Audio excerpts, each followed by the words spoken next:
Hi friends, welcome to Shamees kitchen. എല്ലാവർക്കും സുഖമാണല്ലോ. ഇന്ന് നമ്മൾ തയ്യാറാക്കുന്നത് ഒരു ബാച്ചിലേഴ്സ് സ്പെഷ്യലാണ്. അല്ലാന്നുണ്ടെങ്കിൽ നല്ലൊരു മടിയുള്ള ദിവസമാണോ, ഉച്ചയ്ക്ക് ലഞ്ചിന് ഈ ഒരൊറ്റ ഓണിയൻ റൈസ് മാത്രം മതിയാകും. സൈഡായിട്ട് വേറെ ഒന്നും തന്നെ നമുക്ക് ആവശ്യമായിട്ടില്ല. ചടപടേന്ന് തയ്യാറാക്കിയെടുക്കാൻ പറ്റുന്നത് കേട്ടോ. എന്നാലും വളരെ രുചികരവുമായിട്ടാണ് നമുക്കിത് കിട്ടുന്നത്. അപ്പോൾ ഈ വീഡിയോ ഇഷ്ടമായാൽ ഇതൊന്ന് ലൈക്ക് ചെയ്യാനും കൂടെ തന്നെ സബ്സ്ക്രൈബ് ചെയ്യാനും ആ തൊട്ടടുത്താണെന്ന ബെല്ലൈക്കൻ്റെ ഓള് മറക്കാതെ കൂടെ ഒന്ന് പ്രസ് ചെയ്തേക്കണേ.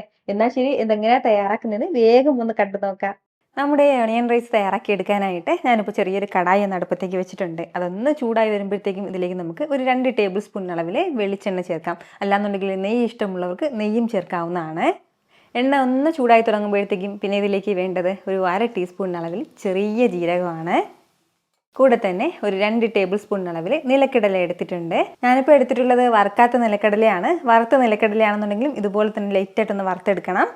ഏകദേശം ഒരു 30 സെക്കൻഡ് മുതൽ 1 മിനിറ്റ് വരെ മാത്രം ഒന്ന് വറുത്തെടുത്താൽ മതിയാവും. ഇതുപോലെ ലൈറ്റായിട്ട് ഞാനതൊന്ന് വറുത്തെടുത്തിട്ടുണ്ട്. നമ്മുടെ നിലക്കടലയുടെ കളറൊക്കെ ലൈറ്റായിട്ട് അതുപോലെ ഒന്ന് മാറി തുടങ്ങിയിട്ടുണ്ട്. ഈ ഒരു സ്റ്റേജിൽ ഇനി വേണ്ടത് ഒരു സവാളയാണ്. അത്യാവശ്യം വലിയ സവാളയിൽ ഒരു സവാള ഒന്ന് നീളത്തിൽ എരിഞ്ഞെടുത്തിട്ടുണ്ട്. സവാള ചേർത്തിട്ട് നന്നായിട്ട് ഇതൊന്ന് വഴറ്റിയെടുക്കാവുന്നതാണ്. സവാളയുടെ കളറൊക്കെ ലൈറ്റായിട്ടൊന്ന് മാറി തുടങ്ങണം. അതുവരെ നമുക്ക് ഒന്ന് വറുക്കേണ്ടതായിട്ടുണ്ട്.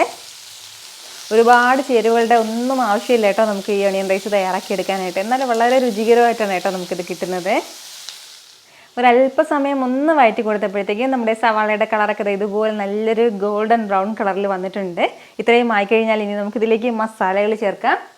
1 ടീസ്പൂൺ അളവിൽ മുളക് പൊടി ചേർക്കുകയാണ്. നല്ല എരിവ് കുറഞ്ഞിട്ടുള്ള കാശ്മീരി ചില്ലി പൗഡറാണ്. ഒരു 3/4 ടീസ്പൂൺ അളവിൽ മല്ലിപ്പൊടി. പിന്നെ വേണ്ടത് മഞ്ഞൾപ്പൊടിയാണ്. ഒരു 1/4 ടീസ്പൂൺ അളവിൽ ചേർക്കാം. ഇത്രയും ആയിക്കഴിഞ്ഞാൽ ഇനി നമുക്കിതിലേക്ക് വേണ്ടത് ചിക്കൻ മസാല പൊടിയാണ്. 1 ടീസ്പൂൺ നിറയെ തന്നെ ഞാനിപ്പോൾ എടുത്തിട്ടുണ്ട്.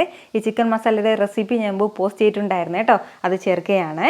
അപ്പോൾ ഈ ചിക്കൻ മസാല ഇപ്പോൾ നമ്മുടെ കയ്യിൽ ഇല്ലാന്നുണ്ടെങ്കിൽ പിന്നെ നമുക്കിതിലേക്ക് പകരമായിട്ട് ചേർക്കാൻ പറ്റുന്നത് 1/4 ടീസ്പൂൺ അളവിൽ പെരിഞ്ജീരകം പൊടിയും അതുപോലെ തന്നെ 1/4 ടീസ്പൂൺ ഗരം മസാല പൊടിച്ചതും ചേർക്കാം. ഏകദേശം ഈ ഒരു ടേസ്റ്റിന് നമുക്ക് കിട്ടും.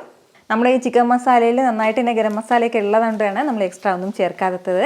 അപ്പോൾ ഇതെല്ലാം ചേർത്തിട്ട് നന്നായിട്ട് തന്നെ ഒന്ന് വഴറ്റി കൊടുക്കാം.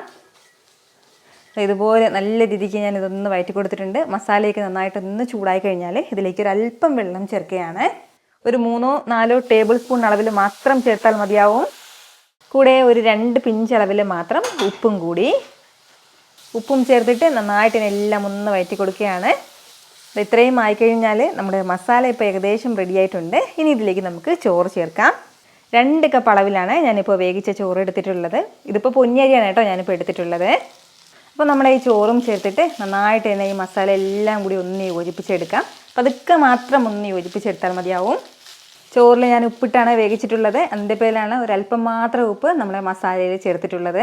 ഇതുപോലെ നന്നായിട്ട് നമ്മുടെ മസാല എല്ലാം ഞാനൊന്ന് യോജിപ്പിച്ചെടുത്തിട്ടുണ്ട്. ഇനി ലാസ്റ്റിൽ നമുക്കിതിലേക്ക് ചേർക്കേണ്ടത് കുറച്ച് മല്ലിയില, കൂടെ തന്നെ ഒരു പകുതി നാരങ്ങയുടെ ജ്യൂസും കൂടി.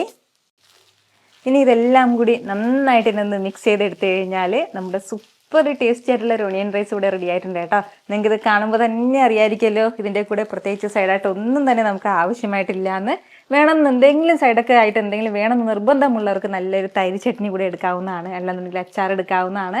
ഉറപ്പായിട്ടും നിങ്ങൾ ഇതുപോലെ ഒരു ഓണിയൻ റൈസ് വീട്ടിൽ തയ്യാറാക്കി നോക്കണം. കുറച്ച് മടിയുള്ള ദിവസങ്ങളിൽ ലഞ്ചിന് ഇത് മാത്രം മതിയാകും കേട്ടോ. ലഞ്ച് ബോക്സിൽ കുട്ടികൾക്ക് കൊടുത്തയക്കാനൊക്കെ ബെസ്റ്റാണ്. ട്രൈ ചെയ്ത് നോക്കുന്നവരൊക്കെ മറക്കാതെ നിങ്ങളുടെ ഫീഡ്ബാക്ക് ഒന്ന് അറിയിച്ചേക്കണം. കാരണം നിങ്ങളുടെ ഫീഡ്ബാക്ക് കാണുമ്പോഴായിരിക്കും അത് മറ്റുള്ളവർക്കും തയ്യാറാക്കി നോക്കണം എന്നുള്ളൊരു പ്രചോദനം ഉണ്ടാകുന്നത്. എത്ര എളുപ്പത്തിലും രുചികരമായിട്ടാണല്ലേ നമ്മൾ തയ്യാറാക്കി എടുത്തിട്ടുള്ളത്. അപ്പോൾ ഇത് ഇഷ്ടമായാൽ ഇതൊന്ന് ലൈക്ക് ചെയ്യാനും കൂടെ തന്നെ നിങ്ങളുടെ ഫ്രണ്ട്സിനും ഫാമിലിക്കും എല്ലാവർക്കും ഇതൊന്ന് ഷെയർ കൂടി ചെയ്ത് കൊടുത്തേക്കണം. ഇതുപോലുള്ള റെസിപ്പിക്ക് വേണ്ടിയിട്ട് നമ്മുടെ ഷമീസ് കിച്ചൻ ചാനൽ ഫോളോ ചെയ്യാനും സബ്സ്ക്രൈബ് ചെയ്യാനൊന്നും ആരും മറക്കരുത്.